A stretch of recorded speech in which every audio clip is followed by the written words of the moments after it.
Good day, sir. My name is Roger A. Padre Jr., Section Bravo. Discuss the detection and purpose of institutional and non-institutional correction. Cite example.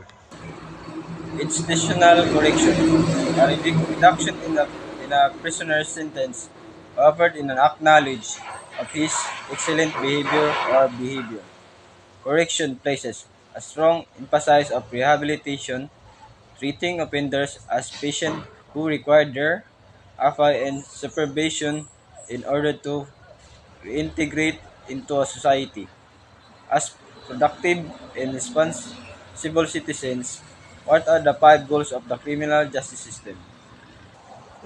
Retribution, incapacitation, rehabilitation, deterrence, and restoration are the five major purposes of the correctional system. The community-based approach, also known as non-institutional correction or release on recognized, refers to the release of offenders charged with a crime for whom the penalty is not more than 6 months in the community of the manner of N or a fine of 2,000 pesos. Non-institutional correction. It means the accused is tried under the law and the rules of court. After trial hard, he was sentenced in the judgment being final and executory in the time of appeal lapsed. He has to serve his sentence under the revised penal code as amended. There are crimes that need not to be served by imprisonment. There can be applied for probation subject to the sum discretion of the court having jurisdiction of the case. There can also be suspended service of sentence, again subject to the sound discretion of the court. Now, if the crime was committed by person in sojourn in Pinas but subject to law of preferential application, the convicted accused not need not be imprisoned but a separate rule be applied under those government by laws of provincial application. Under the Pinas Revised Penal Code as amended, a person accused and convicted does not necessarily go to jail as there are other forms of punishment.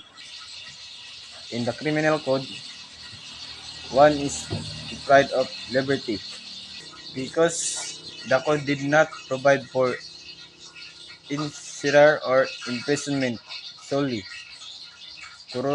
Corollary to this, one can be sentenced to deprivation of liberty, suspended, but for under the supervision of another, not going to jail outright, but put under the prison caballero status, reporting periodically to the police. Since they are probation officer, this applied to low-grade crimes under the code.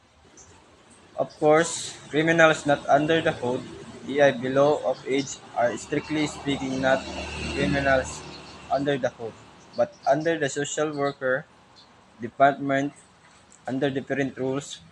So, depending upon factual circumstances of the case, it can be argued that not all those convicted need to jail.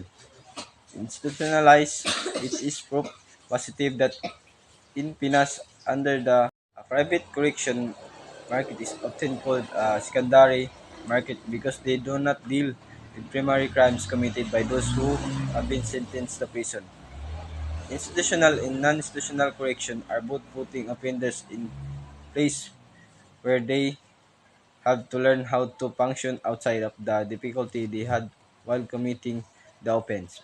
The difference between institutional and non-institutional punishment both lie is the purpose of keeping offenders out of prison, but not necessarily making them into a productive members of society. But institutions help offenders transform from bad citizens to good ones, which is for greater than more public service.